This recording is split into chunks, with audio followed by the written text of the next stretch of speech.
casos, así que hice un súper recorte y... ¿Cómo? Están caros los tomates, sí, es cierto, sí, me olvidaba de eso. Entonces, tarea educativa como acción democratizadora, comprometida en la circulación de los saberes y las capacidades. Esto es, o sea, básicamente que nosotros somos como mediadores de la cultura, si ustedes quieren, y además somos, y esto va a ser un poco chocante, somos agentes del Estado, ¿no? Deberíamos andar con sobre todo y con una placa, pero somos agentes del Estado. Bromas aparte, somos agentes del Estado porque tenemos ahí una tarea que tiene que ver con garantizar el acceso a la educación. Es más, garantizar el acceso a una educación digna, fértil, transformadora. Ese es nuestro mandato y nuestra tarea. Somos agentes políticos y somos agentes del Estado, aunque a veces pueda sonar un poco chocante, ¿no? Sobre todo para todos aquellos que tenemos en nuestro corazón a un anarquista que nunca termina de domarse, ¿no? Pero somos agentes del Estado y esa tarea es una tarea de una importancia enorme porque el Estado sigue siendo... Hablo del Estado y no del gobierno, por favor, no me gustaría que me empiecen a poner emoticones de globos alrededor ni nada de eso. Hablo del Estado, ¿no? Como ese espacio que permite el acceso. Hay muchas movidas de homeschooling y seguir la ruta del deseo, pero eso es bastante complejo en comunidades que están muy vulnerables, digamos, ¿no? Y ahí el Estado es el único y último garante de que ese vulnerable y vulnerado, como me apuntaba Mónica, que ese vulnerable y vulnerado acceda, ¿no? Entonces, tenemos ahí una tarea de democratizar los saberes, y no solo los saberes, sino las capacidades. Cuando pienso en capacidades, estoy pensando, obviamente, como ustedes se dan cuenta, estoy pensando en las habilidades cognitivas, operativas, ¿no?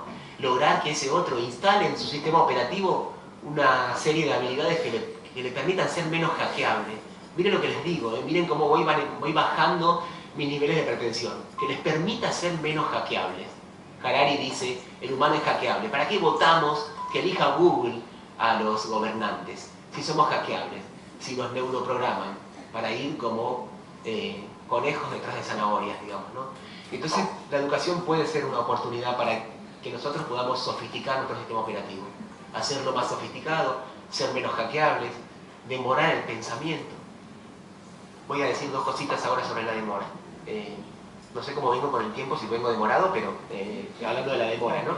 Entonces, si nosotros intervenimos en el dispositivo escolar, pensando en la escuela como un sistema complejo, si intervenimos, podemos ampliar el dominio de educabilidad. ¿A qué me refiero con esto?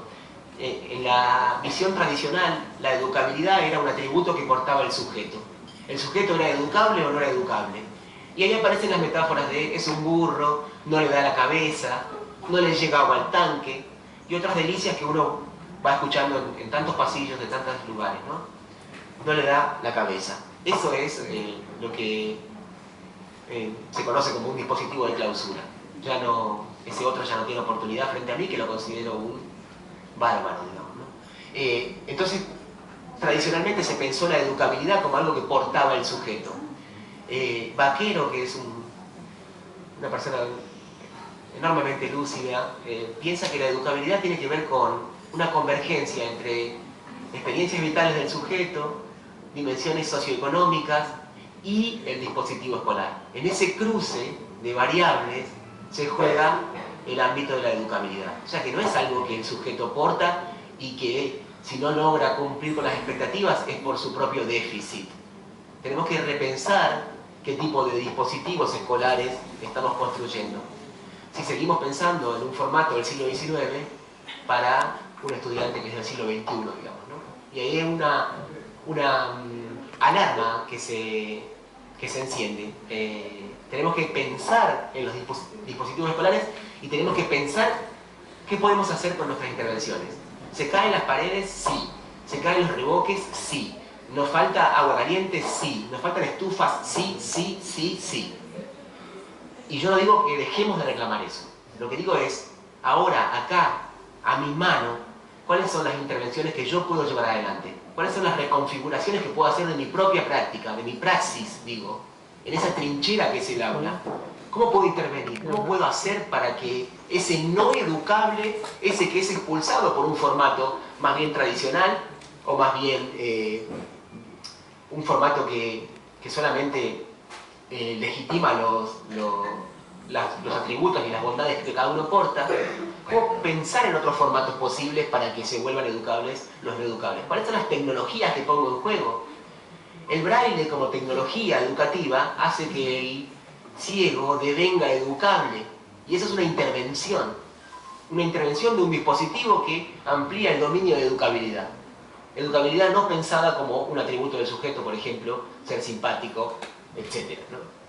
Educar para ampliar lo pensable, lo decible y, por supuesto, educar para ampliar lo escuchable. Y acá la educación está soldada con la política, porque la educación es una oportunidad para ampliar el mapa de lo audible, en el sentido que decíamos en la primera parte. A quienes escuchamos, quienes tienen voz, ¿no?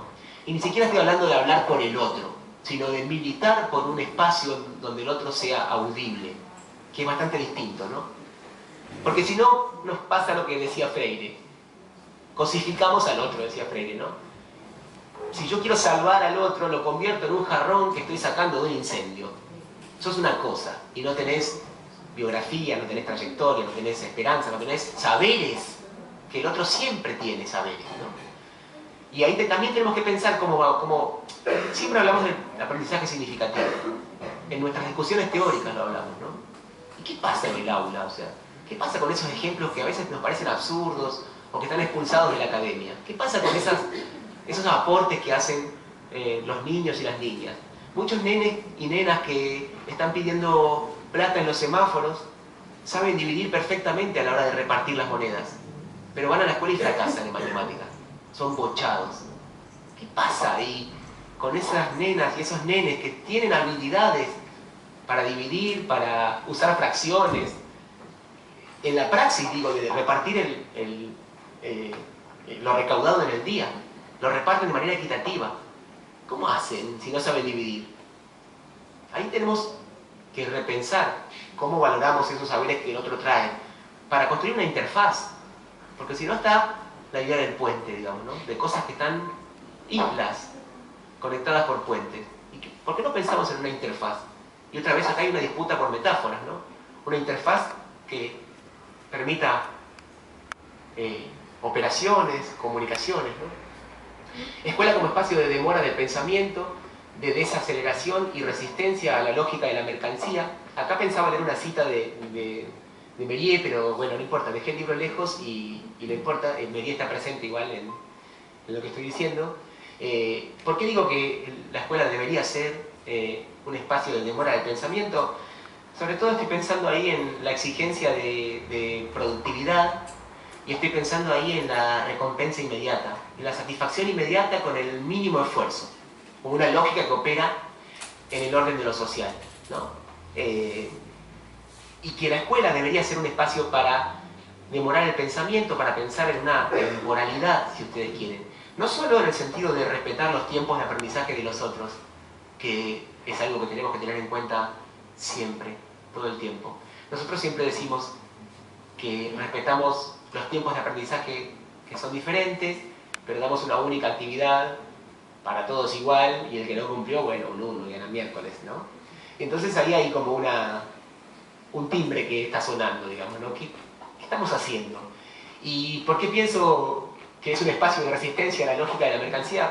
En esta misma línea, digamos, ¿no? En un tiempo de escucha y un tiempo de demora, que son cualidades necesarias para poder construir conocimiento. Y si nosotros queremos que no solo los institutos de formación docente, como este querido instituto del que yo tuve la alegría de poder estar un tiempito, no solo los institutos de formación tienen que ser lugares donde se producen saberes, sino también el aula tiene que ser un lugar donde se producen saberes. Porque un estudiante y una estudiante que se piensa como productora de saber, es una estudiante y es un estudiante que se piensa como un sujeto de derecho y como un sujeto capaz de intervenir para reconfigurar el espacio público. Que nuestros chicos piensen que son capaces de intervenir. Yo trabajo en una escuela en la Villa de Lugano, y ahí, bueno, ahí el orden de lo inaudible está a la orden del día, ¿no? pero muchos chicos empiezan a proponer, bueno, que traigan un contenedor ecológico, bueno, que hagan esto, que hagan aquello. Empiezan como a exigirle a la comuna cosas, porque se empiezan a pensar como sujetos de derecho. Y además se empiezan a pensar, como personas que tienen algo para decir. Y esto es de una potencia enorme. Después en el intercambio voy a contar una anécdota para poder cerrar esto y darle espacio a ustedes. Yo prometí que iba a ser breve y por gusto de la contradicción no estoy cumpliendo, pero me preocupa porque Sócrates hablaba mucho y los vecinos lo envenenaron, así que voy a intentar ir cerrando, digamos, ¿no? Pero escuela como espacio de demora del pensamiento, decía, desaceleración y resistencia a la mercancía. Escuela como un lugar posible de resistencia a la inmediatez, donde se difiere el acto y se promueve el ejercicio del pensamiento. Diferir esa satisfacción inmediata, diferir esas transacciones, diferir ese contrato mafioso o ese contrato mercenario que a veces hacemos con nuestros estudiantes, porque estamos presionados, porque la montaña burocrática nos ahoga, porque etcétera, etcétera, etcétera. Como resistir eso y devolver ese espacio de mora, devolver la dimensión de la temporalidad como un tiempo vital, ¿no? Decía en Tiempo y Narración, el autor de Tiempo y Narración, se me fue el nombre, Riquet decía que el tiempo, gracias Ale, Riquet decía que el tiempo humano es el tiempo narrado, ¿no? Y acá otra vez aparece algo interesantísimo, ¿cómo queremos narrarnos? Esa pregunta que es muy simple, pero que tiene unos rebotes enormes. Educación y ternura, permitir y habilitar contextos en los que el otro se pueda pensar distinto, quebrar el mandato que nace de un orden de sentido y una asignación de identidad, permitir grados de autonomía creciente. Este punto es uno de los puntos más importantes para mí, ¿no? No tiene que serlo para ustedes, pero para mí es uno de los puntos más importantes. Lograr, como decía la querida Montessori, decía, enséñame a hacerlo solo, decía Montessori, ¿no? Te acompaño, soy un andamiaje, pero te dejo en tu autonomía, te dejo emerger, dejo que tu rostro aparezca, ¿no? No te invisibilizo, no te ahogo, no te sofoco, no te convierto en cosa. Te doy las herramientas necesarias para que vos logres autonomía. Sin autonomía estamos muy complicados, sinceramente, ¿no? Comprender la educación como fenómeno holístico y apostar por el desarrollo cognitivo y afectivo. Ahora sí me permito una mínima anécdota. Un chico de Lugano, adoptado por una familia que finalmente se detectó que lo golpeaba, es alumno nuestro de esa escuela donde yo trabajo, era un nene que era golpeado por sus padres adoptivos y lo iban a reasignar a otros padres, y esa reasignación implicaba un cambio de escuela, y el nene lloró desesperado y dijo, no me cambien de la escuela, en esa escuela soy feliz. Claro, yo cuando me enteré de esto no pude no conmoverme, digamos, me quebré, porque a ese nene le estamos enseñando soluciones, les estamos enseñando qué es un eclipse, pero también estamos enseñando a amar, ¿no? Y esto es como de una importancia enorme. Le enseñamos a amar, le enseñamos que él es valioso, frente a una coyuntura y un contexto que le ofrece violencia, olvido, desprecio en muchos casos. Desprecio, ustedes dicen, no, ¿quién desprecia a un nene? Tómense el subte, les sugiero que se tomen el subte, no acá porque hay que hacerlo primero, pero tómense el subte y vean cómo las personas reaccionan ante los nenes descalzos y mugrientos que vienen a pedir moneda. Fíjense el trato que les ofrecen a esos nenes, ¿no? En esta escuela soy feliz. Recuperar la alegría de aprender, recuperar el deseo y recuperar el amor.